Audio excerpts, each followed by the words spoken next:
Bismillahirrahmanirrahim. Keluarlah dari dirimu sendiri dan serahkanlah segalanya kepada Allah. Penuhi hatimu dengan Allah. Patuhlah kepada perintahnya dan larikanlah dirimu dari larangannya, agar nafsu badaniyahmu tidak memasuki hatimu setelah ia keluar. Untuk membuang nafsu-nafsu badaniyah dari hatimu, kamu harus berjuang melawannya dan jangan menyerah kepadanya dalam keadaan bagaimanapun juga dan dalam tempo kapanpun juga. Oleh karena itu, janganlah menghendaki sesuatu yang tidak dikehendaki oleh Allah. Kehendakmu yang tidak sesuai dengan kehendak Allah adalah kehendak nafsu badaniyah. Jika kehendak ini kamu turuti, maka ia akan merusak dirimu dan menjauhkanmu dari Allah. Patuhilah perintah Allah, jauhilah larangannya, bertawakallah kepadanya, dan jangan sekali-kali kamu menyekutukannya. Dialah yang telah menjadikan nafsu dan kehendakmu.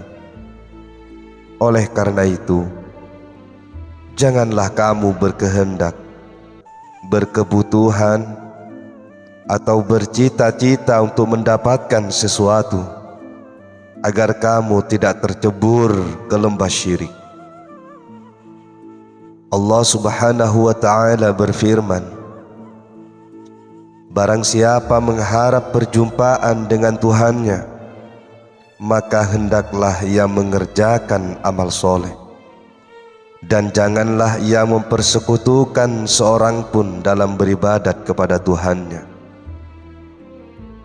Syirik itu bukan selalu menyembah berhala, tetapi termasuk juga di dalamnya adalah menuruti hawa nafsu dan menyekutukan apa saja yang ada di dunia dan di akhirat dengan Allah.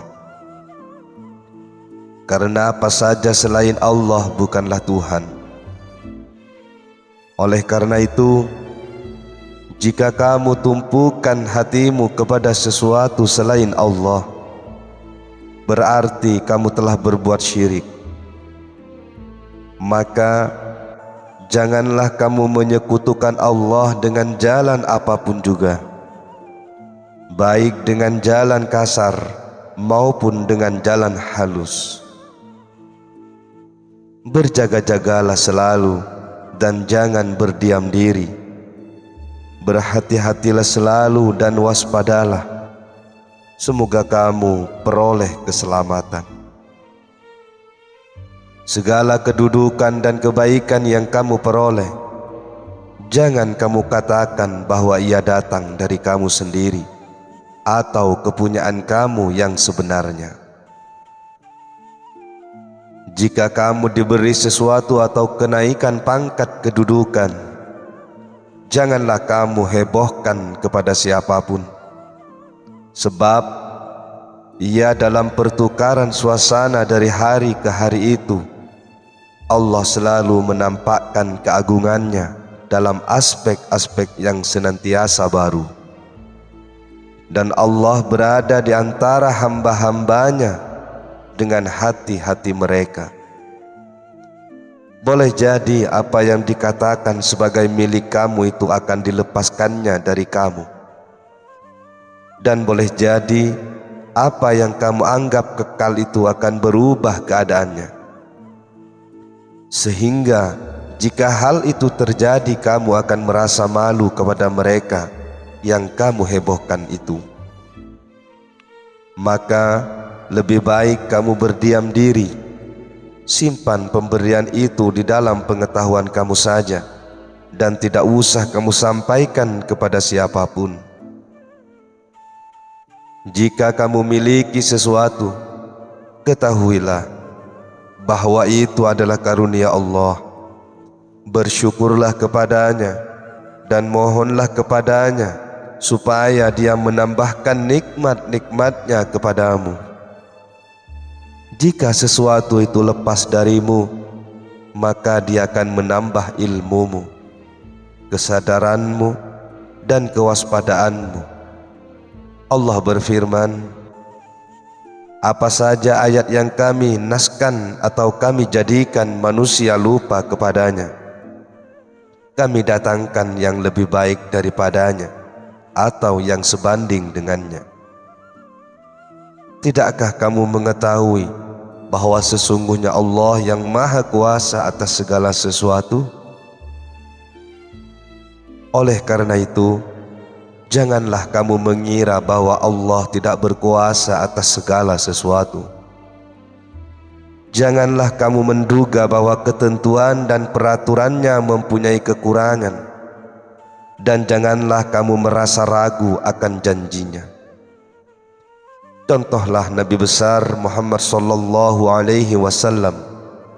Ayat-ayat yang diwahyukan kepadanya dipraktekkan, dibaca di dalam masjid, ditulis di dalam buku, diambil dan ditukar dengan yang lainnya.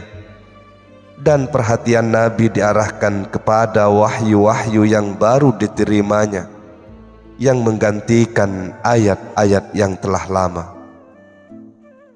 Ini terjadi dalam masalah-masalah hukum yang zahir.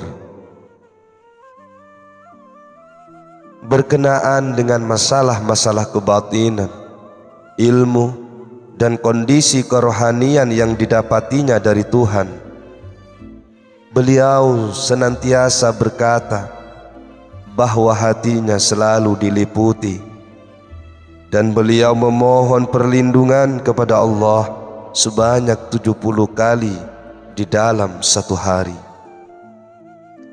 Juga diceritakan bahwa sebanyak 100 kali dalam sehari Nabi dibawa dari satu keadaan kepada satu keadaan yang lainnya, yang dengan itu beliau dibawa menuju peringkat yang paling dekat kepada Allah. Beliau mengembara ke alam yang maha tinggi sambil diselubungi oleh nur dari satu peringkat kepada peringkat lainnya yang lebih tinggi.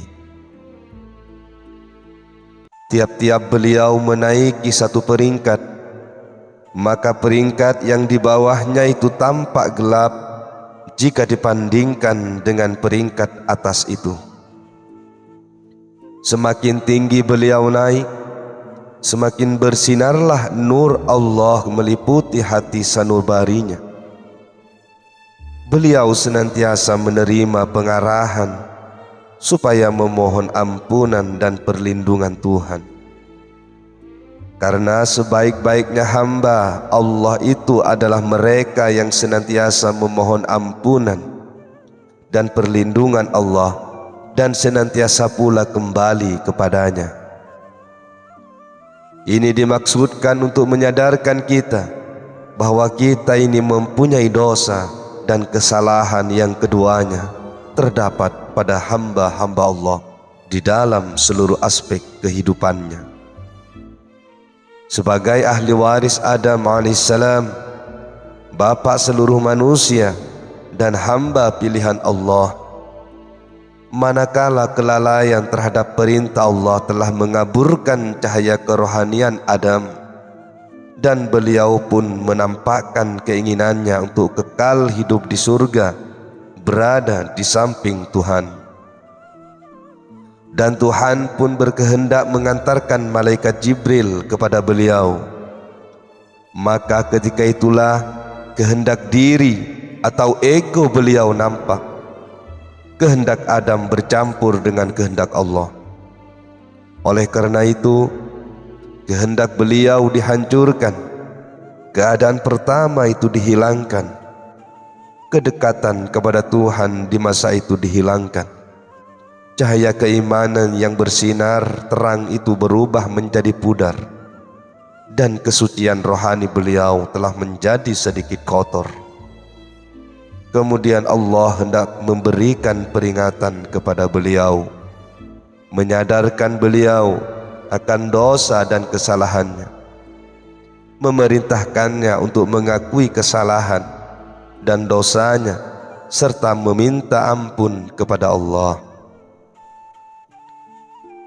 Nabi Adam alaihi salam berkata, "Wahai Tuhan kami, sesungguhnya kami telah berbuat aniaya terhadap diri kami sendiri. Jika Engkau tidak mengampuni kami dan mengasihani kami, sungguh barang tentu kami termasuk dalam golongan orang-orang yang merugi." Kemudian datanglah petunjuk kepada beliau, kesadaran untuk bertobat, pengetahuan tentang hakikat akibatnya, dan ilmu hikmah yang tersembunyi di dalam peristiwa ini pun tersingkaplah. Dengan kasih sayangnya, Allah menyuruh mereka supaya tobat.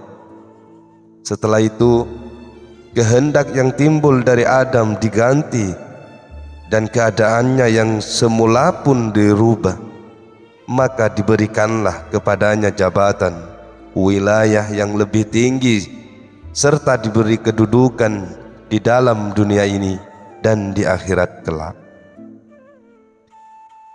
Maka jadilah dunia ini sebagai tempat tinggalnya dan tempat keturunannya, dan akhirat kelak adalah tempat kembalinya yang kekal abadi. Jadikanlah Nabi besar Muhammad sallallahu alaihi wasallam seorang Rasul dan kekasih Allah, hambanya yang pilihan itu, dan Adam, yaitu bapak seluruh manusia dan hamba pilihan Allah, sebagai contoh dan tauladan. Contohlah mereka berdua di dalam hal mengakui kesalahan dan dosanya sendiri, di dalam meminta ampun kepadanya, dan di dalam memohon pertolongannya dari segala noda dan dosa. Dan contohlah mereka di dalam hal merendahkan diri kepada Allah, karena manusia adalah makhluk yang lemah dalam segala halnya.